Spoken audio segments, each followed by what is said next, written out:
मन को नियंत्रित करने की कला का अंतिम रहस्य ये नहीं कि आप दूसरों को कैसे मोड़ते हैं, बल्कि ये कि आप स्वयं कितने अडिग, केंद्रित और मानसिक रूप से अजेय बनते हैं। क्योंकि प्राचीन योद्धा, जासूस और मनोवैज्ञानिक सभी एक ही निष्कर्ष पर पहुंचे थे। जो व्यक्ति स्वयं की मनोवैज्ञानिक कमियों को मिटा देता है, वो दूसरों की कमजोरियों को आसानी से पढ़ लेता है और उन्हें दिशा भी दे सकता है। इसलिए इस अंतिम चरण में असली अभ्यास शुरू होता है, जहां आप अपने मन को युद्ध के हथियार की तरह तैयार करते हैं, एक ऐसे उपकरण की तरह जिसे कोई भी बाहरी ताकत हिला नहीं सकती। और ये तभी संभव है जब आपका मन 3 गुणों में महारत हासिल करे: भावनात्मक मौन, सूक्ष्म अवलोकन और प्रतिक्रिया पर नियंत्रण।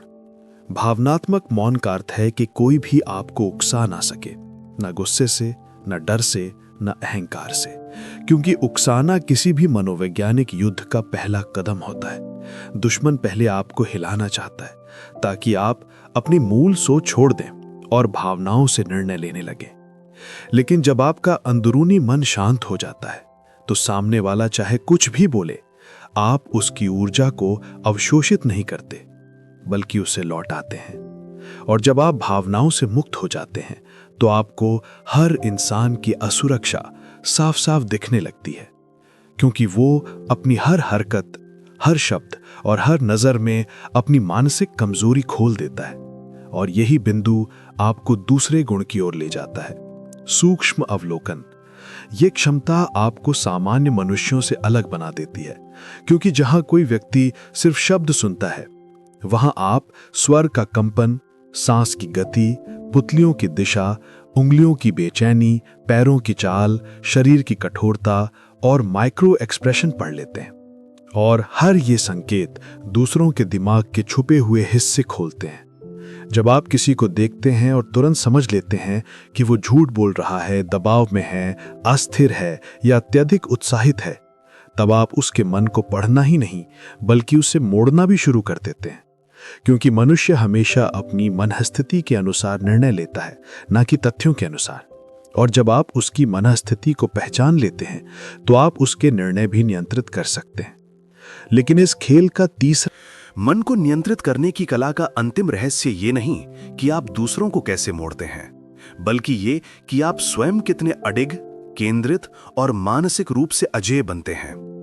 क्योंकि प्राचीन योद्धा, जासूस और मनोवैज्ञानिक सभी एक ही निष्कर्ष पर पहुंचे थे: जो व्यक्ति स्वयं की मनोवैज्ञानिक कमियों को मिटा देता है, वो दूसरों की कमजोरियों को आसानी से पढ़ लेता है और उन्हें दिशा भी दे सकता है। इसलिए इस अंतिम चरण में असली अभ्यास शुरू होता है, जहां आप अपने मन को युद्ध के हथियार की तरह तैयार करते हैं, एक ऐसे उपकरण की तरह जिसे कोई भी बाहरी ताकत हिला नहीं सकती। और यह तभी संभव है जब आपका मन 3 गुणों में महारत हासिल करे: भावनात्मक मौन, सूक्ष्म अवलोकन और प्रतिक्रिया पर नियंत्रण। भावनात्मक मौन का अर्थ है कि कोई भी आपको उकसा न सके, न गुस्से से, न डर से, न अहंकार से, क्योंकि उकसाना किसी भी मनोवैज्ञानिक युद्ध का पहला कदम होता है। दुश्मन पहले आपको हिलाना चाहता है ताकि आप अपनी मूल सोच छोड़ दें और भावनाओं से निर्णय लेने लगें। लेकिन जब आपका अंदरूनी मन शांत हो जाता है, तो सामने वाला चाहे कुछ भी बोले, आप उसकी ऊर्जा को अवशोषित नहीं करते, बल्कि उसे लौटाते हैं। और जब आप भावनाओं से मुक्त हो जाते हैं, तो आपको हर इंसान की असुरक्षा साफ साफ दिखने लगती है, क्योंकि वो अपनी हर हरकत, हर शब्द और हर नजर में अपनी मानसिक कमजोरी खोल देता है। और यही बिंदु आपको दूसरे गुण की ओर ले जाता है: सूक्ष्म अवलोकन। ये क्षमता आपको सामान्य मनुष्यों से अलग बना देती है, क्योंकि जहां कोई व्यक्ति सिर्फ शब्द सुनता है, वहां आप स्वर का कंपन, सांस की गति, पुतलियों की दिशा, उंगलियों की बेचैनी, पैरों की चाल, शरीर की कठोरता और माइक्रो एक्सप्रेशन पढ़ लेते हैं। और हर ये संकेत दूसरों के दिमाग के छुपे हुए हिस्से खोलते हैं। जब आप किसी को देखते हैं और तुरंत समझ लेते हैं कि वो झूठ बोल रहा है, दबाव में है, अस्थिर है या अत्यधिक उत्साहित है, तब आप उसके मन को पढ़ना ही नहीं, बल्कि उसे मोड़ना भी शुरू कर देते हैं। क्योंकि मनुष्य हमेशा अपनी मनःस्थिति के अनुसार निर्णय लेता है, न कि तथ्यों के अनुसार। और जब आप उसकी मनःस्थिति को पहचान लेते हैं, तो आप उसके निर्णय भी नियंत्रित कर सकते हैं। लेकिन इस खेल का तीसरा और अंतिम गुण प्रतिक्रिया पर नियंत्रण। आपको मन के वास्तविक योद्धा बनाता है, क्योंकि दुनिया हमेशा आपको प्रतिक्रिया देने पर मजबूर करती है। लोग आपको गुस्सा दिलाएंगे, डराएंगे, अपमानित करेंगे, भावनात्मक रूप से खींचेंगे और उम्मीद करेंगे कि आप उसी क्षण फट पड़ें ताकि वे आपको नियंत्रित कर सकें। लेकिन एक प्रशिक्षित मन सब कुछ देखता है, पर कुछ की तुरंत प्रतिक्रिया में नहीं देता। यह प्रतीक्षा करता है, सोचता है, रणनीति बनाता है और सिर्फ वही प्रतिक्रिया देता है जो उसके उद्देश्य को आगे बढ़ाए। और यह क्षमता इतनी ताकतवर होती है कि इसके सामने कोई भी हेरफेर करने वाला व्यक्ति खुद को बेकार महसूस करने लगता है, क्योंकि उसे एहसास होता है कि उसकी हर कोशिश आपके मानसिक ढांचे से टकराकर टूट जाती है और वो खुद आपके नियंत्रण में आने लगता है। इस अंतिम स्तर में आप लोगों के विचार नहीं बदलते, आप लोगों की दिशा बदलते हैं। आप उन्हें ऐसा महसूस कराते हैं कि वही रास्ता उन्होंने चुना है, जबकि वास्तविकता में आपने ही उन्हें उस मार्ग की इच्छा दी होती है। और यह सब इसलिए संभव होता है क्योंकि आपने अपनी मानसिक ऊर्जा को एक धारदार तलवार की तरह प्रशिक्षित कर लिया है। अब जब आप इस कला की गहराई में पहुंच चुके हैं, तो आपको 3 शक्तिशाली अभ्यास सीखने चाहिए। पहला, मौन की शक्ति। इसमें आपको प्रतिदिन 5 मिनट तक किसी भी परिस्थिति को बिना प्रतिक्रिया दिए सिर्फ देखना है। जैसे कोई आपको आलोचना करे, अपमानित करे या चुनौती दे, आप केवल उसे देखिए, महसूस कीजिए, लेकिन अंदर कोई प्रतिक्रिया न बनने दें। इससे आपका मन अडिग हो जाता है। दूसरा अभ्यास है छाया अवलोकन। इसमें आप लोगों को बात करते, हिलते, भाव बदलते देखेंगे और नोट करेंगे कि उनके शब्द उनके शरीर से मेल खाते हैं या नहीं। इससे आप तुरंत झूठ, डर, असुरक्षा और असली इरादे पकड़ना सीख जाते हैं। तीसरा अभ्यास है रणनीतिक बोलना। इसका अर्थ है कि आप कम बोले पर बहुत प्रभावशाली बोलें। शब्दों की संख्या कम पर प्रभाव अधिक। हर वाक्य उद्देश्यपूर्ण, तटस्थ और आत्मविश्वासी होना चाहिए, क्योंकि इस कला में जो व्यक्ति अधिक बोलता है वही अधिक खुलता है, और जो अधिक खुलता है वही अधिक नियंत्रित होता है। इसलिए आप कम बोलकर अधिक शक्ति रखते हैं। इस कला का अंतिम रहस्य यह है कि मन को जीतने के लिए हमेशा पहले अहंकार को हराना पड़ता है।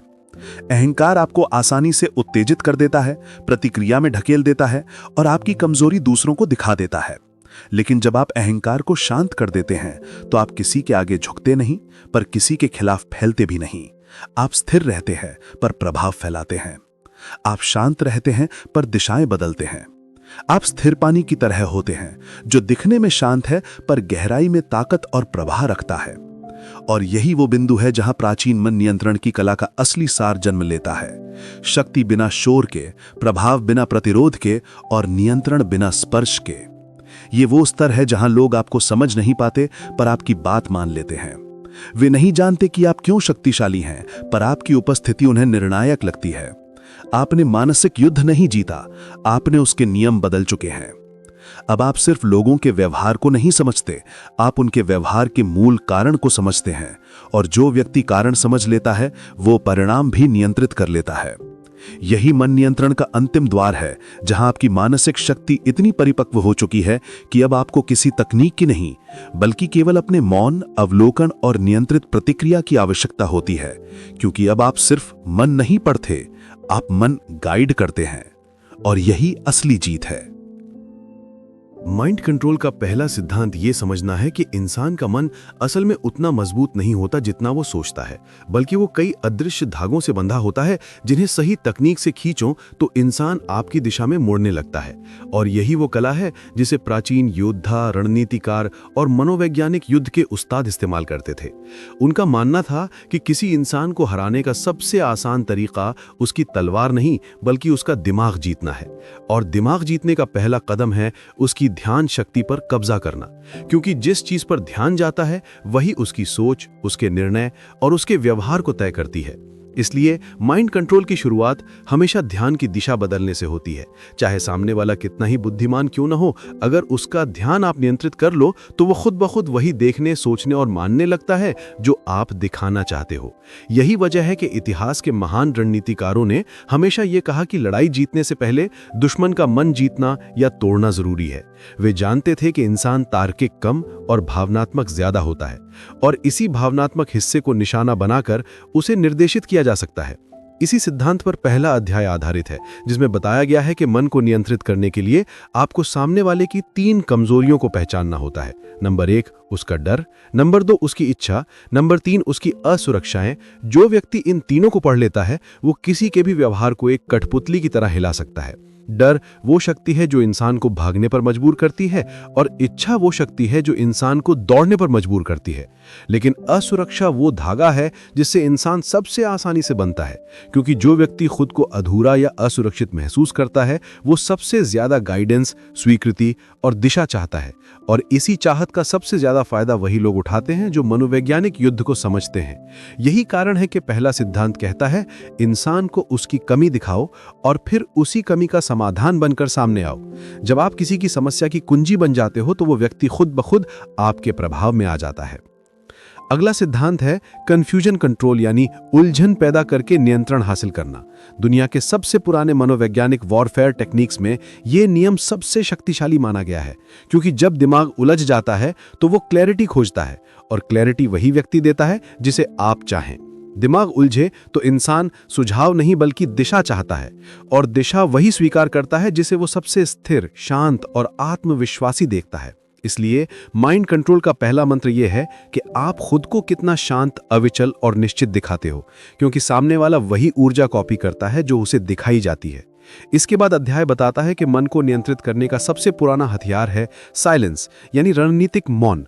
जब आप कुछ नहीं कहते तब भी आप बहुत कुछ कह रहे होते हो, क्योंकि सामने वाला आपकी खामोशी को अपने डर, अपनी कल्पनाओं और अपने अनुमान से भर देता है, और ये अनुमान अक्सर वास्तविकता से ज्यादा खतरनाक होता है।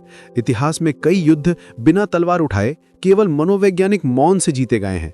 जब विरोधी आपके इरादों को समझ नहीं पाता तो वो अस्थिर हो जाता है, और जो अस्थिर होता है वो जल्दी टूटता है, और जिसे जल्दी तोड़ा जा सके वही आसानी से नियंत्रित किया जा सकता है। इसके साथ ही पहला सेक्शन ये भी समझाता है कि माइंड कंट्रोल हमेशा ताकत से नहीं बल्कि गति से जीता जाता है। वो व्यक्ति जीतता है जो सामने वाले के दिमाग से एक कदम आगे सोच रहा होता है। अगर आप जानते हो कि सामने वाला अगला कदम क्या करेगा तो उसकी चाल चलने से पहले ही आप उसे ढहाने का रास्ता बना सकते हो। और यही मनोवैज्ञानिक हथियारों की असली ताकत है कि वे बिना शोर, बिना हिंसा, बिना उथल पुथल के सामने वाले को उसी के मन के अंदर हराते हैं। अंत में पहला अध्याय ये स्थापित करता है कि माइंड कंट्रोल कोई जादू नहीं बल्कि मानव मन की कमजोरी, उसकी प्रवृत्तियों और उसकी आदतों की गहरी समझ है। और जो भी इस समझ को सीख लेता है वो बातचीत, रिश्तों, बहस, नेतृत्व, राजनीति, व्यापार और हर क्षेत्र में दूसरों से एक कदम आगे रहता है, क्योंकि वो लोगों को वहां से प्रभावित करता है जहां वे खुद को सबसे सुरक्षित मानते हैं, उनका मन। मन नियंत्रण का मूल सिद्धांत ये कहता है कि इंसान का व्यवहार तर्क से नहीं बल्कि भावनाओं, डर, अपेक्षाओं और आदतों से संचालित होता है। और जो व्यक्ति इन चारों को समझ लेता है वो सामने वाले के विचारों की दिशा बदल सकता है, चाहे सामने वाला उसे महसूस भी ना करे। मनोवैज्ञानिक युद्ध का असली हथियार यही अदृश्य प्रभाव होता है, जहां आप हथियार से नहीं बल्कि विचारों, संकेतों और अदृश्य दबाव से लड़ाई जीतते हैं। मन नियंत्रण की पहली कला है ध्यान भटकाना, क्योंकि इंसान का मस्तिष्क सीमित मात्रा में ही सचेत रूप से सोच सकता है। इसलिए जब आप किसी का ध्यान किसी एक चीज पर केंद्रित कर देते हो तो बाकी सभी रास्ते धुंधले पड़ जाते हैं और आप उसके निर्णयों को प्रभावित कर सकते हो। यही तकनीक जादूगर करते हैं, यही तकनीक मानसिक खिलाड़ी करते हैं, और यही तकनीक युद्ध रणनीतिकारों ने सदियों तक इस्तेमाल की है। दूसरी कला है भावनात्मक एंकरिंग, जिसमें आप सामने वाले की किसी भावना को किसी विशेष संकेत से जोड़ देते हैं। जैसे किसी व्यक्ति को बार बार तनाव की स्थिति में एक जैसा अनुभव कराना और फिर उसी स्थिति को सामान्य बातचीत में भी हल्के रूप में शामिल कर देना, ताकि वो आपकी बातों पर उसी मानसिक ढांचे में प्रतिक्रिया दे जहां उसका नियंत्रण कम होता है। तीसरी कला है डर का उपयोग, लेकिन ये डर धमकी वाला नहीं बल्कि अनिश्चितता वाला डर है, जहां व्यक्ति को लगता है कि वो गलत निर्णय ना ले बैठे, या वो कुछ खो ना दे, या वो आपके बिना चीजों को संभाल ना पाए। इस तरह आप स्वयं को सुरक्षा के स्रोत की तरह प्रस्तुत कर देते हैं और वो आपकी ओर आकर्षित होता जाता है। चौथी कला है सहमति का भ्रम पैदा करना, जहां आप व्यक्ति को ऐसा महसूस कराते हो कि वो जो निर्णय ले रहा है वो उसका अपना है, जबकि वास्तविकता में उसे धीरे धीरे उसी दिशा में मोड़ा गया था जहां आप उसे ले जाना चाहते थे। मनोवैज्ञानिक युद्ध का मूल सिद्धांत यह है कि कभी भी सीधे सामने वाले को ना बताओ कि आप क्या चाहते हो। पहले उसकी मानसिक जमीन तैयार की जाती है, फिर धीरे धीरे उसके मन में वही विचार बो दिया जाता है जिसे आप उगाना चाहते हो। पांचवी कला है शब्दों का चयन, क्योंकि शब्द केवल ध्वनि नहीं होते, वे अर्थ, भाव, इतिहास और अनुभव लेकर चलते हैं। इसलिए जब आप सही शब्दों का उपयोग करते हो तो आप व्यक्ति की सोच की दिशा बदल सकते हो। जैसे चुनाव कहने से वो स्वतंत्र महसूस करता है, लेकिन मौका कहने से उसे लगता है कि वो अवसर खो सकता है। छठी कला है शारीरिक भाषा पढ़ना, क्योंकि शरीर वो सब कुछ बता देता है जिसे दिमाग छिपाने की कोशिश करता है। और जो व्यक्ति सामने वाले की आंखों की गति, सांसों की लय, हाथों की हरकतें, पैरों की दिशा पढ़ लेता है, वो उसकी अगले क्षण की मानसिक अवस्था समझ सकता है, और जो मानसिक अवस्था समझ सकता है वो मन को मोड़ सकता है। सातवीं कला है मौन का इस्तेमाल, क्योंकि मौन इंसान को असहज करता है, और असहज स्थिति में इंसान जल्दबाजी में बोल देता है, अपनी कमजोरियां खोल देता है और अपने असली विचार सामने ले आता है। इसलिए जो व्यक्ति मौन को हथियार की तरह इस्तेमाल करना सीख लेता है वो बातचीत में हमेशा नियंत्रण में रहता है। आठवीं कला है ऊर्जा का आदान प्रदान समझना, क्योंकि हर बातचीत में एक व्यक्ति ताकत देता है और एक व्यक्ति ताकत लेता है। जो व्यक्ति शांत रहकर, स्थिर रहकर सामने वाले की बेचैनी को अपनी ओर खींच लेता है वो उसकी मानसिक दिशा को नियंत्रित कर सकता है। इसलिए मनोवैज्ञानिक नियंत्रण का एक बड़ा हिस्सा शांत ऊर्जा बनाए रखने में है। नवीं कला है सूचना का प्रबंधन, यानी सामने वाले को उतनी ही जानकारी देना जितनी उसे आपकी दिशा में एक कदम बढ़ाने के लिए चाहिए। बहुत अधिक जानकारी उसे स्वतंत्र बना देती है और बहुत कम जानकारी उसे संदेहपूर्ण कर देती है। इसलिए मनोदिशा प्रबंधन का असली खेल आधी सच्चाई और आधे रहस्य में चलता है। 10वीं कला है रोल प्लेइंग, जहां आप सामने वाले की दुनिया में उसकी तरह सोचकर कदम रखते हो। जब आप उसकी सोच, डर, इच्छाओं और कमजोरियां समझ लेते हो तो आप उसकी भविष्य की प्रतिक्रिया भी समझ लेते हो और अपनी रणनीति उसी के अनुसार बनाते हो। यही कारण है कि मन नियंत्रण कभी जोर से नहीं, वो हमेशा धीमे, शांत, सहज और अदृश्य तरीके से होता है। जैसे पानी पत्थर को काटता है लेकिन कभी आवाज नहीं करता। ये केवल तकनीक नहीं बल्कि एक मानसिक अनुशासन है, जिसमें आपका लक्ष्य सामने वाले को हराना नहीं बल्कि उसकी मानसिक दिशा को मोड़ना होता है, ताकि वो वही करे जो आपको चाहिए, बिना किसी प्रतिरोध के, बिना किसी संघर्ष के, बिना ये महसूस किए कि उसके मन में जो चल रहा है वो उसका अपना विचार नहीं बल्कि धीरे धीरे डाला गया प्रभाव है। यही मन नियंत्रण का प्राचीन विज्ञान है, अदृश्य युद्ध, बिना हथियार के, बिना लड़ाई के, लेकिन पूरी विजय के साथ। मानव मन की सबसे कमजोर और सबसे शक्तिशाली कड़ी एक ही होती है, उसकी धारणा। यानी वो दुनिया को कैसे देखता है, कैसे समझता है और कैसे उसका अर्थ निकालता है। किसी व्यक्ति को नियंत्रित करने की सबसे आसान तकनीक उसके विचारों को नहीं बल्कि उसकी व्याख्या करने की क्षमता को बदलना है। धारणा कभी भी वास्तविकता नहीं होती बल्कि वास्तविकता का वो संस्करण होता है जिसे मस्तिष्क अपने अनुभवों, डरों, इच्छाओं और कल्पनाओं से जोड़कर बनाता है। इसी वजह से मनोवैज्ञानिक युद्ध का सबसे महत्वपूर्ण हथियार धारणा को मोड़ना, विकृत करना और प्रभावित करना है। जब किसी की परसेप्शन बदल जाती है, उसके निर्णय, उसकी प्राथमिकताएं, उसकी भावनाएं और उसकी प्रतिक्रियाएं अपने आप बदल जाती हैं। मनोवैज्ञानिक नियंत्रण का पहला सिद्धांत है, लोग दुनिया को जैसी है वैसी नहीं, जैसी वे मानते हैं वैसी देखते हैं। और यदि किसी की मान्यताओं की दिशा बदली जाए तो उसकी पूरी जिंदगी की दिशा बदली जा सकती है। इसमें सबसे शक्तिशाली तकनीक है फ्रेमिंग। किसी चीज को किस फ्रेम में प्रस्तुत किया जाता है। यदि आप किसी घटना को खतरे के रूप में फ्रेम करेंगे तो वो व्यक्ति डरेगा, सतर्क रहेगा और भावनात्मक रूप से कमजोर होगा।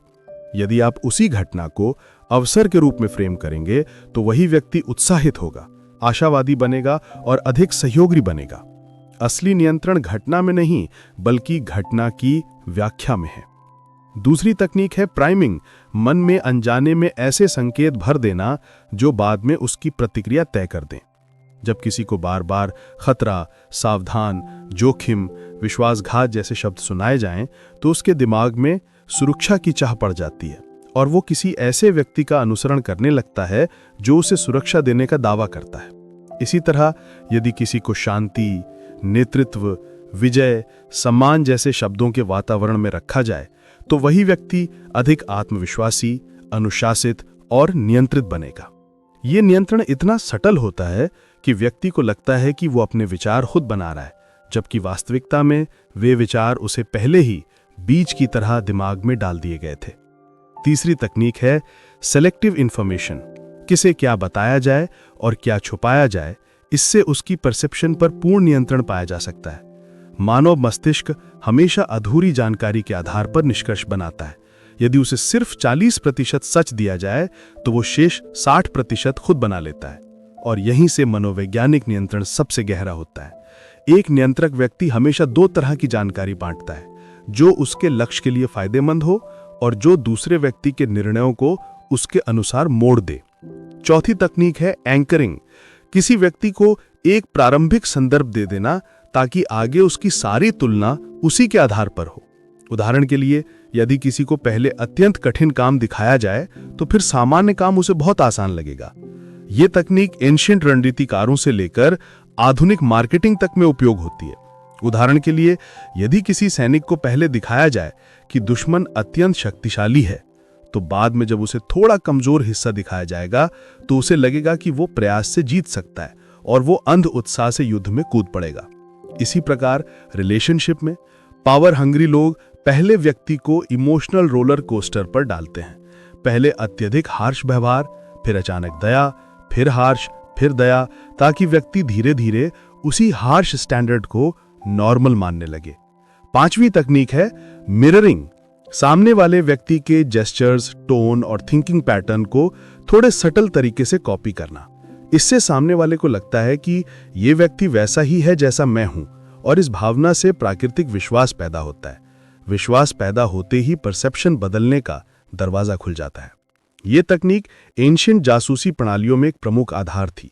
एक जासूस किसी लक्ष्य व्यक्ति की चाल, उसकी हंसी, उसकी रुचियां, यहां तक कि उसके गुस्से का पैटर्न भी मिरर करता था, ताकि लक्ष्य व्यक्ति ये मान ले कि सामने वाला उसकी ट्राइब का है, और फिर उसकी रक्षा दीवारें अपने आप गिर जाती थीं। छठवीं तकनीक है भावनाओं को एम्प्लीफाई करना। मनुष्य तर्क से काम नहीं करता, वो भावनाओं से संचालित होता है। यदि किसी की भावनाएं नियंत्रित कर ली जाएं, डर, प्रेम, उत्साह, अपराध बोध, शर्म, आशा, तो उसकी परसेप्शन पूरी तरह नियंत्रित की जा सकती है। जब कोई किसी चीज के लिए रक्षात्मक महसूस करता है तो वो उसे बड़ा और अधिक खतरनाक समझने लगता है। जब कोई व्यक्ति किसी चीज से अत्यधिक एक्साइटेड किया जाता है तो वो रिस्क भूलकर आगे बढ़ जाता है। साइकोलॉजिकल वॉरफेयर में भावनाओं को एम्प्लीफाई करना सबसे गहरा प्रभाव डालता है। सातवीं तकनीक है कहानी सुनाना। स्टोरीज लॉजिक से ज्यादा तेजी से परसेप्शन बदलती हैं। चीनी योद्धाओं से लेकर मंगोल रणनीतिकारों तक हर संस्कृति ने युद्ध से पहले अपने सैनिकों को ऐसी कहानियां सुनाई जिसमें वे अपने आप को विजय का प्रतीक महसूस करें या दुश्मनों को दानव की तरह देखें। कहानी का उद्देश्य वास्तविकता नहीं, परसेप्शन को शेप करना होता है। जब कोई व्यक्ति किसी कहानी को अपने जैसा महसूस करता है तो वो उसी दिशा में सोचने लगता है। आठवीं तकनीक है आइडेंटिफिकेशन शिफ्टिंग। सामने वाले की पहचान उसके खुद के दिमाग से निकालकर उस पहचान में डाल दो जिसमें आप चाहते हो कि वो सोचे। किसी को वीर, संरक्षक, पीड़ित, गुरु, शिकार, उत्तरदायी जैसे रोल्स में ढकेलने से उसका व्यवहार उसी रोल के मुताबिक बदल जाता है। यदि किसी को बार बार बताया जाए कि तुम वो हो जो हमेशा सैक्रिफाइस करता है, तो वो अवचेतन रूप से सैक्रिफाइस करना अपनी ड्यूटी समझने लगता है। रोल बदलो, परसेप्शन बदलता है, और परसेप्शन बदलता है तो बिहेवियर अपने आप बदल जाता है। नौवीं तकनीक है अटेंशन हाईजैकिंग। दिमाग जहां ध्यान देता है, परसेप्शन वहीं बनता है। ध्यान को मोड़कर परसेप्शन को बदला जा सकता है। किसी व्यक्ति को किसी एक समस्या पर इतना फोकस करा दो कि वो बाकी संभावनाएं देख ही ना पाए। किसी को किसी एक इच्छा में इतना उलझा दो कि वो गलतियों को नजरअंदाज कर दे। यही कारण है कि डिस्ट्रैक्शन और फोकस दोनों ही साइकोलॉजिकल कंट्रोल के दो सिरों की तरह हैं। और 10वीं तकनीक है कंफ्यूजन क्लैरिटी साइकिल। पहले दिमाग को कंफ्यूज करो, फिर क्लैरिटी दो। जब दिमाग भ्रम में होता है तो वो क्लैरिटी को क्लच की तरह पकड़ लेता है, और अगर क्लैरिटी वही हो जो आप देना चाहते हो तो परसेप्शन पूरी तरह आपके नियंत्रण में आ जाता है। यही एंशिएंट मंक्स की माइंड ट्रेनिंग टेक्निक भी थी। पहले विचलन, फिर समाधान। ये पूरा हिस्सा परसेप्शन पर नियंत्रण के सिद्धांतों को समझाता है, और पुस्तक यही कहती है जो परसेप्शन को नियंत्रित करता है वो मन को नियंत्रित करता है, और जो मन को नियंत्रित करता है वो व्यक्ति की पूरी दिशा का स्वामी बन जाता है। मानसिक युद्ध का चौथा सिद्धांत ये कहता है कि असली ताकत कभी सामने से नहीं आती, बल्कि परछाइयों से चलती है। जब आप किसी व्यक्ति के विचारों, भावनाओं और निर्णयों को बिना किसी प्रत्यक्ष टकराव के बदल देते हैं, तभी आप सच में मन की युद्ध कला सीख रहे होते हैं। यहां लक्ष्य किसी को दबाना नहीं, बल्कि उसकी सोच के अंदर मौजूद खाली जगहों को पहचानना और उन्हीं जगहों से उसकी दिशा बदल देना है। इंसानी दिमाग हमेशा शॉर्टकट ढूंढता है, डर का शॉर्टकट, भरोसे का शॉर्टकट, महत्व मिलने की इच्छा का शॉर्टकट, और यहीं से मानसिक युद्ध की असली शुरुआत होती है। अगर आप चाहते हैं कि कोई आपकी बात माने, तो उसे ये एहसास होना चाहिए कि फैसला उसी का है, भले ही असल में दिशा आपने तय की हो। इसके लिए सबसे पहली तकनीक है माइक्रो सजेशन, छोटे, लगभग अदृश्य सुझाव, जो सीधे चेतन मन को नहीं बल्कि अवचेतन मन को लक्ष्य करते हैं। जैसे किसी को बार बार हल्के शब्दों में ये जताना कि वो थका हुआ लगता है, और फिर वही व्यक्ति थोड़ी देर बाद खुद कहेगा कि उसे आराम चाहिए। अवचेतन मन लगातार माहौल से संकेत उठाता है, आपकी आवाज की गति, आपके शब्दों की पुनरावृत्ति, आपका चेहरा कैसा दिख रहा है, आप कितने आत्मविश्वास से बोलते हैं। ये सब ऐसी चीजें हैं जो सामने वाले को बिना एहसास के आपकी दिशा में खींचती रहती हैं। मानसिक युद्ध का अगला हथियार है भावनात्मक एंकरिंग, मतलब किसी भावना को एक विशेष आवाज, शब्द या व्यवहार से जोड़ देना। जैसे अगर आप चाहते हैं कि कोई आपकी बात सुनकर सुरक्षित महसूस करे, तो हर बार शांत लहजे, स्थिर शब्दों और एक जैसा बॉडी लैंग्वेज का उपयोग करें। धीरे धीरे उसका दिमाग आपकी उपस्थिति को सुरक्षा से जोड़ देगा। और जब भावनात्मक एंकरिंग गहरी हो जाती है, तो बस आपका एक संकेत सामने वाले की प्रतिक्रिया बदलने के लिए काफी होता है। इसके बाद आता है साइकोलॉजिकल मिररिंग, सामने वाले की बोलने की रफ्तार, हाव भाव, बैठने का तरीका हल्के हल्के कॉपी करना। यह तकनीक अवचेतन स्तर पर विश्वास पैदा करती है, क्योंकि इंसान सबसे ज्यादा उन लोगों पर विश्वास करता है जो उसे उसके जैसा महसूस हो। जब विश्वास मजबूत हो जाता है, तो व्यक्ति सहज रूप से उसी दिशा में चलता है जहां आप उसे ले जाना चाहते हैं। लेकिन मानसिक नियंत्रण का यह खेल तभी काम करता है जब आप खुद भावनात्मक रूप से खाली और संतुलित रहें। अगर आप भीतर से असुरक्षित, गुस्सैल या घबराए हुए हैं, तो आपका दिमाग संकेत भेजता है और सामने वाला तुरंत पहचान लेता है। मन की लड़ाई हमेशा दो लेवल पर होती है, एक वो जिसे हर कोई देख सकता है, और एक वो जिसे सिर्फ प्रशिक्षित मन समझ सकता है। असली योद्धा वही है जो दूसरे लेवल पर जीतता है। और इस पूरी प्रक्रिया की अंतिम कुंजी है चुप्पी, क्योंकि चुप्पी से बड़ी कोई ताकत नहीं। जब आप बोलते नहीं, केवल देखते हैं, तब सामने वाला अपनी ही सोच में उलझकर वो सब बता देता है जो वो छिपाना चाहता है। इसीलिए मानसिक युद्ध का चौथा सिद्धांत कहता है, कम बोलो, ज्यादा देखो, और हमेशा इस बात का अंदाजा लगाओ कि सामने वाला उस वक्त किस भावना का शिकार है। मन की लड़ाई भावनाओं को पकड़ने और उन्हें दिशा देने की कला है। जो इस कला में निपुण हो जाता है, वो बिना हाथ उठाए लड़ाइयां जीत लेता है। मानसिक युद्ध की दुनिया में सबसे खतरनाक तकनीक वो होती है जिसमें व्यक्ति के प्रतिरोध को धीरे धीरे इस तरह कम किया जाता है कि उसे महसूस भी ना हो। एक कुशल मनोवैज्ञानिक योद्धा कभी भी सीधी टक्कर नहीं लेता, बल्कि सामने वाले के मन में मौजूद दरारों को पहचान कर उन्हीं दरारों को इतना चौड़ा कर देता है कि प्रतिरोध अपने आप गिर जाए। ये प्रक्रिया 3 चरणों में काम करती है। पहला चरण है भ्रम पैदा करना, दूसरा चरण है दिशा बदल देना, और तीसरा चरण है निर्भरता पैदा करना। भ्रम पैदा करने का अर्थ ये नहीं कि सामने वाले से झूठ बोला जाए, बल्कि उसकी मानसिक ऊर्जा को अनिश्चितता में फंसा देना है, ताकि वो लगातार सोचे, सवाल करे और खुद ही खुद को थकाता चले जाए। एक कमजोर मन हमेशा स्पष्टता चाहता है, इसलिए जब कोई व्यक्ति आपके इर्द गिर्द रहते हुए उसे लगातार छोटी छोटी अनिश्चितताओं में ढकेलता है, तो उसका मन धीरे धीरे भ्रमित होता जाता है। यही वो समय होता है जब मानसिक नियंत्रण की असली शुरुआत होती है। भ्रमित मन कभी निर्णय नहीं ले पाता, और अनिर्णय की ये स्थिति उसे सहज रूप से उस व्यक्ति पर निर्भर बना देती है जो उसे थोड़ी सी भी दिशा दिखा दे। और यहीं से शुरू होता है दूसरा चरण, दिशा बदल देना। दिशा बदलने का भाव ये है कि आप सामने वाले को वही नहीं सोचने देते जो वो सामान्य परिस्थितियों में सोचता, बल्कि उसके मानसिक प्रवाह को धीरे धीरे अपनी इच्छित दिशा में मोड़ते हैं। ये काम शब्दों से कम और संकेतों से ज्यादा होता है। एक प्रशिक्षित मनोवैज्ञानिक योद्धा सामने वाले के चेहरे के बदलाव, आंखों की हरकत और शरीर के झुकाव से तुरंत पहचान लेता है कि उसे अगला कदम कहाँ रखना है। यदि सामने वाला गुस्से में है तो उसे शांत दिखाओ, यदि वो आत्मविश्वासी है तो उसकी शंका जगाओ, यदि वो हिचकिचा रहा है तो उसे गलत दिशा में साहस दो।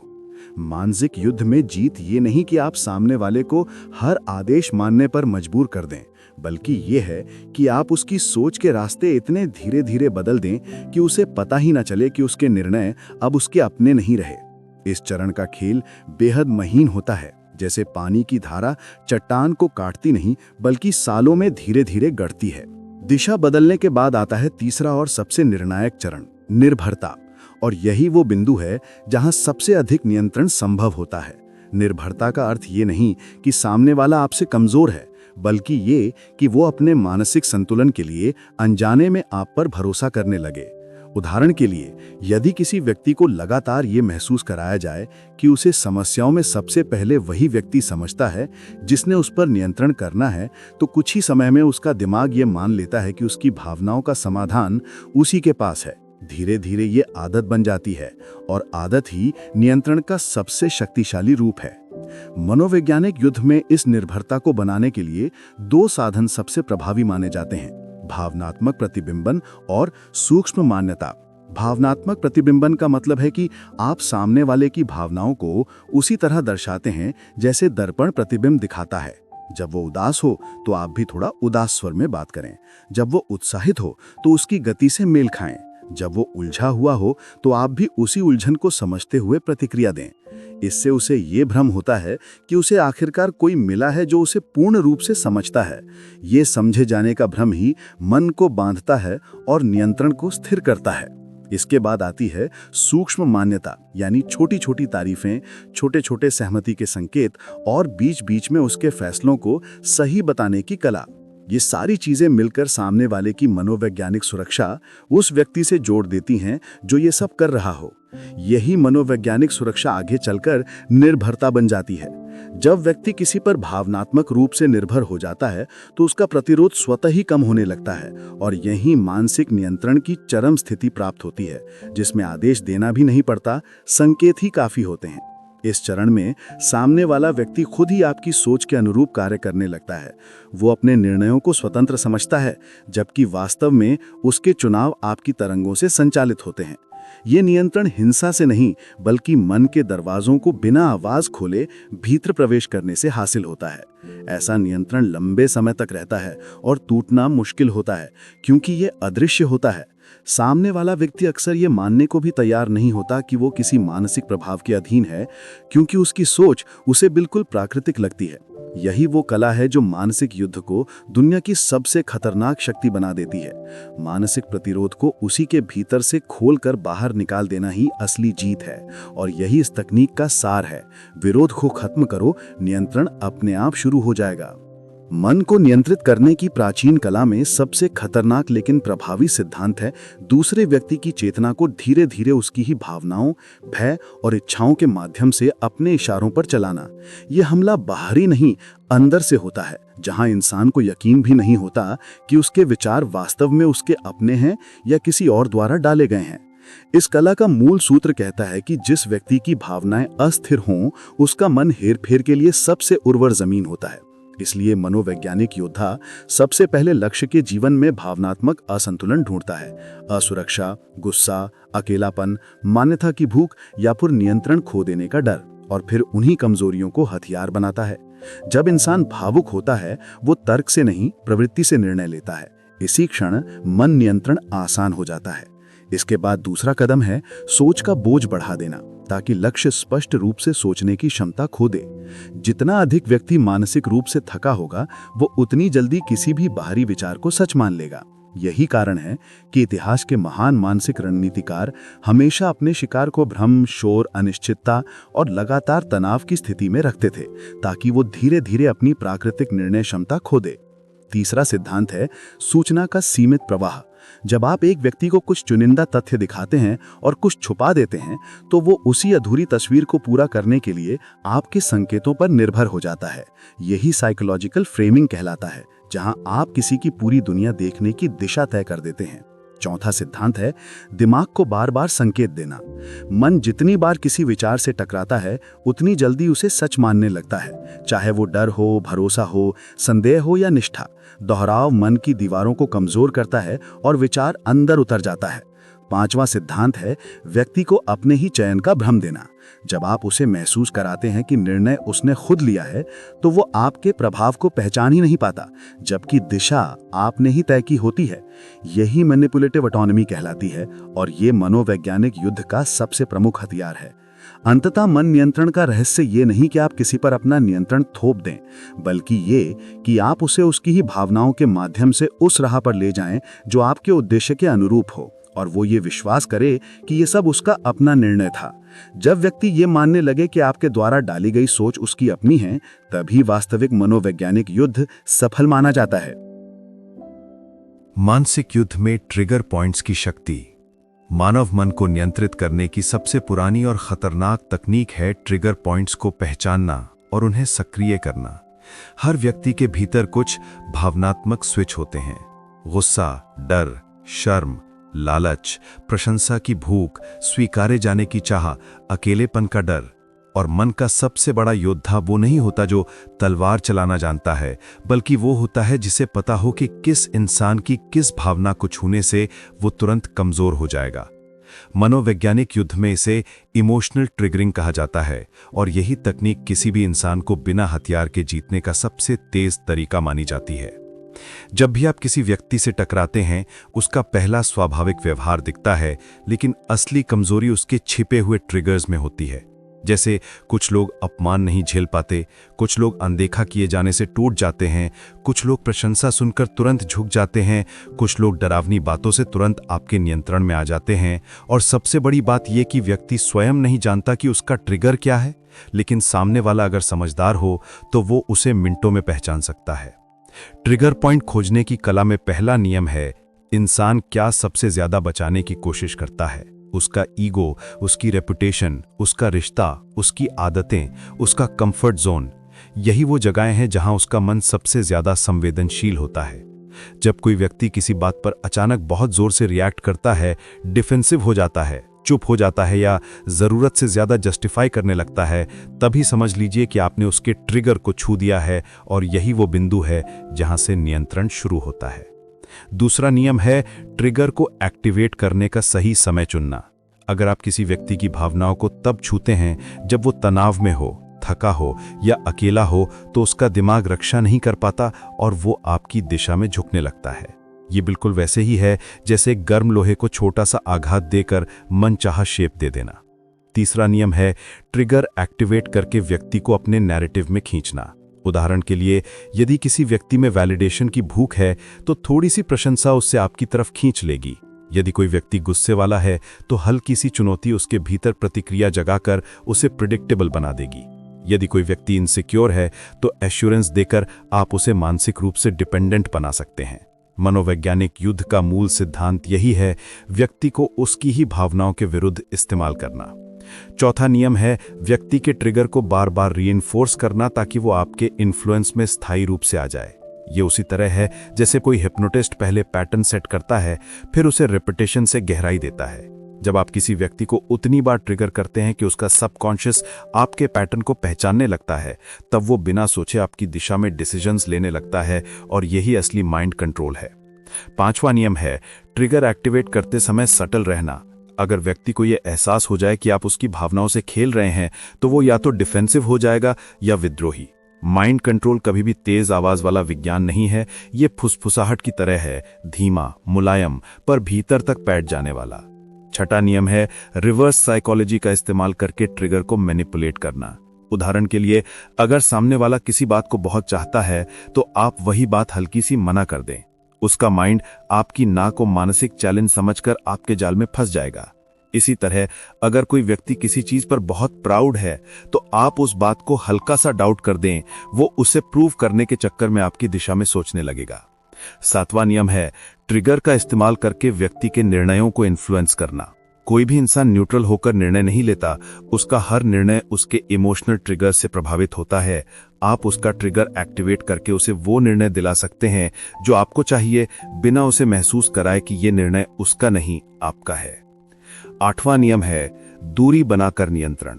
जब आप किसी व्यक्ति को थोड़ा सा अनिश्चित छोड़ते हैं, कभी पास कभी दूर, उसका मन प्रेडिक्ट नहीं कर पाता और इसी अनिश्चितता में वो आपके पैटर्न को पकड़ने के लिए आपके व्यवहार को फॉलो करने लगता है। मनोवैज्ञानिक युद्ध में से पुल पुश मैनिपुलेशन कहा जाता है और यह किसी व्यक्ति को मेंटल डिपेंडेंसी में डालने का सबसे तेज तरीका है। 9वां नियम है ट्रिगर का उपयोग करके व्यक्ति के फियर साइकिल को एक्टिवेट करना। जब व्यक्ति किसी डर को अवॉइड करता है तो वही डर उसका सबसे बड़ा ट्रिगर बन जाता है। अगर आप उस डर को हल्के हल्के प्रेजेंट रखते हैं तो उसका मन खुद ही आपकी सुरक्षा की तरफ झुक जाएगा। 10वां नियम, कभी भी किसी इंसान को उसके ट्रिगर पर पूरा कंट्रोल देने की जरूरत नहीं। आप सिर्फ उतना मैनिपुलेट करें जितना जरूरी हो। माइंड कंट्रोल का सर्वोच्च सिद्धांत यह है कि कंट्रोल अदृश्य होना चाहिए। व्यक्ति को यह महसूस होना चाहिए कि वो खुद सोच रहा है, खुद निर्णय ले रहा है, खुद कदम उठा रहा है, जबकि असल में उसकी सोच की दिशा आप तय कर रहे हैं। यही मानसिक युद्ध की सबसे गहरी चाल है। व्यक्ति को इनविजिबल स्ट्रिंग से ऑपरेट करना, बिल्कुल उसी पपेट की तरह जिसकी गर्दन पर धागे दिखते नहीं पर हर मूवमेंट कंट्रोल्ड होता है। मन को नियंत्रित करने की कला में 7वां सिद्धांत सबसे खतरनाक और सबसे प्रभावशाली माना गया है, क्योंकि यह सीधे मानव की भावनाओं, भय, लालच और असुरक्षा पर वार करता है। इस हिस्से में वो तकनीकें आती हैं जिन्हें प्राचीन जासूस, सैन्य रणनीतिकार, मनोवैज्ञानिक और जासूसी मास्टर्स उपयोग करते थे ताकि सामने वाले का लॉजिक बंद हो जाए और उसका अवचेतन नियंत्रण में आ जाए। इस सिद्धांत का आधार यह है कि इंसान तब सबसे अधिक प्रभाव में आता है जब उसके भीतर भ्रम, अधूरी जानकारी और तीव्र भावनाएं जगाई जाएं। जब व्यक्ति को लगे कि जिस व्यक्ति से वो बात कर रहा है वही उसकी समस्या का एकमात्र समाधान है, वही उसकी सुरक्षा है, वही उसकी स्वीकृति है और वही उसके पास वो चीज है जिसकी उसे तलाश है, तब व्यक्ति की मानसिक रक्षा ढहने लगती है। ये चरण मनोवैज्ञानिक युद्ध का निर्णायक हिस्सा है, जहां व्यक्ति को धीरे धीरे ये एहसास कराया जाता है कि उसकी दुनिया का केंद्र आप हैं। इस टेक्निक को इमोशनल कैप्चर कहा जाता है। इस विधि में पहले व्यक्ति के भीतर किसी गहरी छिपी हुई भावना को सक्रिय किया जाता है, जैसे असुरक्षा, अकेलापन, महत्व की तलाश या भय। जब यह भावना सक्रिय हो जाती है तो व्यक्ति आपकी कही हर बात को अलग तरह से सुनता है। वो अब तर्क से नहीं, भावनाओं से प्रतिक्रिया देता है और यही वो क्षण है जब मानसिक नियंत्रण की जंजीरें कसनी शुरू की जाती हैं। इस अवस्था में छोटे छोटे संकेत, आपकी आवाज का उतार चढ़ाव, आपकी नजर, आपका बॉडी लैंग्वेज सब मिलकर उसे ये महसूस कराते हैं कि आप वही हैं जो उसे समझता है, उसे महत्व देता है और उसकी कमजोरी को ढाल में बदल सकता है।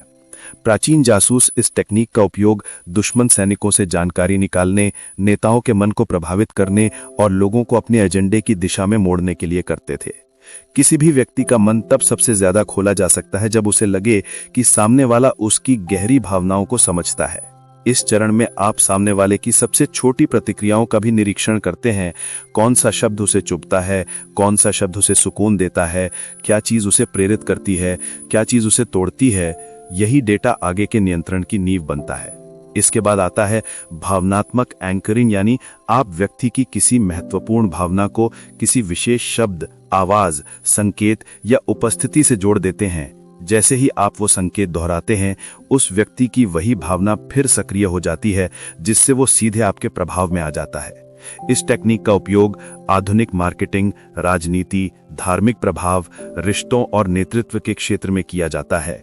कई बार व्यक्ति को यह एहसास भी नहीं होता कि उसकी प्रतिक्रिया स्वतः सक्रिय हो चुकी है। इस चरण में सबसे महत्वपूर्ण हिस्सा है भ्रम का कुहासा, यानी व्यक्ति के सामने एक ऐसा मानसिक वातावरण बनाना जहां उसे स्पष्ट रूप से न पता चले कि सही क्या है, लेकिन उसे लगातार लगे कि आपकी दिशा ही सुरक्षित है, आपकी सलाह ही समाधान है और आपसे दूर होने का मतलब है संकट। इस भ्रम का उद्देश्य व्यक्ति को इतना मानसिक रूप से निर्भर करना है कि वो अपने निर्णय लेने की क्षमता भूलने लगे। प्राचीन मनोवैज्ञानिक इसे मन की पकड़ कहते थे, जहां व्यक्ति अपनी स्वतंत्र इच्छा को धीरे धीरे छोड़ता जाता है और आपके विचारों को अपनी समझने लगता है। इस अवस्था में उसका अवचेतन मन अत्यधिक खुला होता है और आपके शब्द उसमें सीधी छाप छोड़ते हैं। ये छापे बाद में उसके व्यवहार, निर्णय, भावनाओं और आदतों को प्रभावित करती हैं। इस टेक्निक का अंतिम चरण है शांत नियंत्रण, यानी व्यक्ति को यह महसूस कराना कि उसने खुद निर्णय लिया है, जबकि असल में वो आपके द्वारा बनाए गए विचारों, भावनाओं और परिस्थितियों से संचालित होता है। यही मन नियंत्रण का चरम है, जहां बिना दबाव, बिना आदेश, बिना जोर जबरदस्ती सामने वाला वही करता है जो आप चाहते हैं, लेकिन उसे एहसास होता है कि ये उसका अपना निर्णय था। जिस दिन आप ये कौशल सीख लेते हैं, आप किसी भी संवाद, रिश्ते, बातचीत या परिस्थिति को ऐसे दिशा दे सकते हैं जैसे कठपुतली के धागे। जो मन को नियंत्रित करना चाहता है, उसे सबसे पहले यह समझना पड़ता है कि भावनाएं केवल प्रतिक्रियाएं नहीं, बल्कि हथियार भी होती हैं।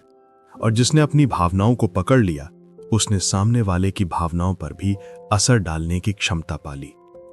इसलिए प्राचीन मानसिक युद्ध की सबसे बड़ी रणनीति यह थी कि प्रतिद्वंदी को उसकी ही भावनाओं के खिलाफ खड़ा कर दो।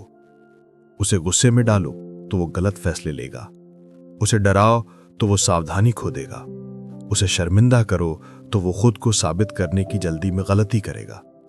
और ये सब करने का असली तरीका है उसकी संवेदनशील नस ढूंढना। हर इंसान के भीतर एक कमजोर बिंदु छिपा होता है जो उसके अहंकार से जुड़ा होता है। किसी को सराहना की भूख होती है, किसी को सम्मान की, कोई को ध्यान की, कोई को नियंत्रण की, और जो भी उसके अहंकार को सबसे अधिक छूता है वही उसका मास्टर स्विच है, जिसे ऑन कर देते ही पूरा व्यक्ति तुम्हारे नियंत्रण में आ जाता है। इसी सिद्धांत का इस्तेमाल पुराने मानसिक योद्धा करते थे। वे दुश्मन की चाल नहीं पढ़ते थे, वे दुश्मन की भावना पढ़ते थे। क्योंकि चाल बदल सकती है लेकिन भावनाएं नहीं बदलती। वे चेहरे की सूक्ष्म हरकतों, आंखों के माइक्रो शिफ्ट, गले के तनाव, उंगलियों की बेचैनी, सांस की रफ्तार जैसे छोटे संकेत देखकर समझ जाते थे कि सामने वाले के मन में क्या उबल रहा है। और जब जान लेते थे कि वो अंदर से किस भावना में फंसा है, तो उसी भावना को उसके खिलाफ मोड़ देते थे। अगर सामने वाला अत्यधिक आत्मविश्वासी है तो बस थोड़ी सी चुनौती दें और वो खुद को साबित करने के लालच में जाल में कूद पड़ेगा। अगर कोई ज्यादा भावुक है तो उसकी भावनाओं का दर्पण बनकर उसे उसके ही डर वापस दिखा दो, वो स्वतः टूटने लगेगा। अगर कोई गुस्सैल है तो उसकी अग्नि में बस हल्का सा ईंधन डाल दो, बाकी आग वो खुद लगाता चला जाएगा। और ये सब करते हुए खुद का चेहरा एकदम शांत, मास्क की तरह रखना पड़ता है, क्योंकि मानसिक युद्ध में जो पहले अपनी भावनाएं दिखा देता है वही हार जाता है। सबसे शक्तिशाली हथियार है शांत रहना, क्योंकि शांति सामने वाले दिमाग में असुरक्षा पैदा करती है। जब तुम चुप रहते हो, सामने वाला खुद अपने मन में कई कहानियां गढ़ता जाता है। वो सोचता है कि तुम क्या प्लान कर रहे हो, क्यों नहीं बोल रहे हो, आखिर क्या सोच रहे हो। और इसी असुरक्षा में उसका मन खुद ही उसके खिलाफ काम करने लगता है। इसलिए असली मन नियंत्रण है सामने वाले को इतना उलझा देना कि वो अपनी ही सोच को दुश्मन समझने लगे। तुम्हें कुछ नहीं करना, बस सही जगह पर सही इशारा करना है। तुम उसके अंदर का तूफान नहीं पैदा करते, तुम बस उसके अंदर के मौजूदा तूफान की दिशा बदल देते हो। और यही है प्राचीन मनोवैज्ञानिक युद्ध का मूल नियम। दुश्मन को हराने के लिए उसे लड़ो मत, उसे उसके ही मन से हराओ। माइंड कंट्रोल की दुनिया में सबसे घातक हथियार वो होता है जिसे सामने वाला हथियार मानता ही नहीं, और इसी कारण वो चेतावनी की घंटी बजने से पहले ही जाल में फंस चुका होता है। क्योंकि मन को नियंत्रित करने का अर्थ सिर्फ उसके विचारों को मोड़ना नहीं, बल्कि उसके विश्वासों, उसकी धारणाओं और उसके भीतर की कमजोरियों को उसी के खिलाफ उपयोग करना है। और यही वो बिंदु है जहां प्राचीन मनोवैज्ञानिक युद्ध कला अपनी सबसे प्रभावी अवस्था में काम करती है। जैसे एक योद्धा तलवार को तेज नहीं करता, बल्कि दुश्मन की कमजोर चौकियों को पहचानता है, उसी प्रकार एक मानसिक रणनीतिकार व्यक्ति की सबसे गहरी इच्छाओं, सबसे कच्चे डर और सबसे अनकहे रहस्यों को पहचान कर उन्हें दिशा देता है। और यही दिशा अंत में नियंत्रण बन जाती है। क्योंकि हर इंसान अपनी चेतना के ऊपर तो पहरा दे सकता है, लेकिन अपने अवचेतन के संकेतों को रोक पाना उसके बस में नहीं होता। और इस अवचेतन को प्रभावित करने का सबसे सरल तरीका है उसकी दिनचर्या, उसकी थकान, उसकी भावनात्मक स्थिति और उसके वातावरण को इतना सूक्ष्म रूप से बदल देना कि वो महसूस भी ना करे कि परिवर्तन उसके भीतर नहीं, बाहर से थोपे जा रहे हैं। और यही तकनीकें प्राचीन मानसिक योद्धाओं की सबसे बड़ी ताकत थी। वे सामने वाले के दिमाग में भ्रम उत्पन्न करते, उसे अपनी ही सोच पर संदेह करने पर मजबूर करते और अंततः उसे वही करने पर विवश कर देते जिसके लिए वो पहले तैयार भी नहीं था। और ये शक्ति किसी हिंसा, किसी जोर या किसी दमन से नहीं आती थी, बल्कि मनोवैज्ञानिक श्रेष्ठता से आती थी। एक ऐसी श्रेष्ठता जो सामने वाले की हर प्रतिक्रिया, हर शब्द, हर हाव भाव को पढ़कर उसे उसके ही मन के भीतर कैद कर देती थी। जैसे किसी भूल भुलैया में व्यक्ति जितना रास्ता तलाशता है उतना ही वो उलझता चला जाता है, उसी प्रकार इस मनोवैज्ञानिक नियंत्रण में इंसान जितना प्रतिरोध करता है उतना ही वो उसी विचारधारा में फंसता जाता है जिसे उसके दिमाग में डाला गया होता है। और यही प्रक्रिया तब और तेज होती है जब व्यक्ति पहले से ही भावनात्मक रूप से कमजोर, तनावग्रस्त या निर्णयहीन अवस्था में होता है, क्योंकि मन की दीवारें तभी सबसे पतली होती हैं जब व्यक्ति सोचता है कि वो मजबूत है और उसे कोई नहीं हिला सकता। और इसी भ्रम को तोड़ना मानसिक नियंत्रण का पहला चरण होता है, जिसमें लक्ष्य को सुरक्षा का झूठा एहसास दिया जाता है। उसे लगता है कि वो अपनी पसंद से सोच रहा है, वो अपनी मर्जी से विकल्प चुन रहा है, लेकिन वास्तविकता में उसके भीतर विकल्पों का निर्माण ही बाहर से किया जा चुका होता है। और जब विकल्पों का निर्माण बाहर से हो जाए तो निर्णय लेने का भ्रम भीतर पैदा हो जाता है। वही भ्रम उसे आत्मविश्वासी बनाता है, जबकि वो नियंत्रण करने वाले की इच्छाओं के अनुरूप कदम बढ़ा रहा होता है। और यही कारण है कि इतिहास के महानतम सामरिक विशेषज्ञ मनोवैज्ञानिक युद्ध को किसी भी सैनिक रणनीति से अधिक शक्तिशाली मानते थे, क्योंकि तलवार सिर्फ शरीर को काटती है, लेकिन विचार पूरी सभ्यता को बदल देते हैं। और विचारों की दिशा देने का अर्थ है व्यक्ति की वास्तविकता को बदल देना, क्योंकि इंसान वही देख पाता है जिसकी उसे उम्मीद होती है, वही सुनता है जिसकी उसके भीतर चाह होती है, और वही मानता है जो उसकी भावनाओं को दिशा देता है। और जब कोई रणनीतिकार उसकी भावनाओं को ही बदल देता है तो पूरा व्यक्तित्व उसकी मुट्ठी में आ जाता है। और ये पकड़ इतनी गहरी होती है कि व्यक्ति को स्वयं अपने बदलाव का अंदाजा भी नहीं होता। वो वही बात दोहराने लगता है जो उसे सुनाई गई थी, वही लक्ष्य महत्वपूर्ण लगने लगता है जिसे उसके अवचेतन में बोया गया था। और यही वो स्थिति है जहां वास्तविक माइंड कंट्रोल शुरू होता है, क्योंकि अब उसे आदेश देने की जरूरत नहीं पड़ती, वो स्वयं ही वही करने लगता है जो नियंत्रक चाहता है, और अंततः उसका प्रतिरोध खत्म हो जाता है। वो भ्रम और वास्तविकता के बीच अंतर करना भूल जाता है और उसकी सोच उस ढांचे में ढल जाती है जिसे बाहर से गुप्त रूप से बनाया गया था। और यही प्राचीन मनोवैज्ञानिक युद्ध की सबसे भयावह शक्ति थी। लोग मरने से पहले जीत जाते थे, हथियार उठाने से पहले हार जाते थे और विरोध करने से पहले तोड़ देते थे, क्योंकि मन को जीत लेना शरीर को जीतने से कहीं आसान और कहीं अधिक टिकाऊ साबित होता है। और जो व्यक्ति अपने मन पर पहरा नहीं देता, उसके मन पर कोई और पहरा दे देता है। यही इस कला का अंतिम सत्य है।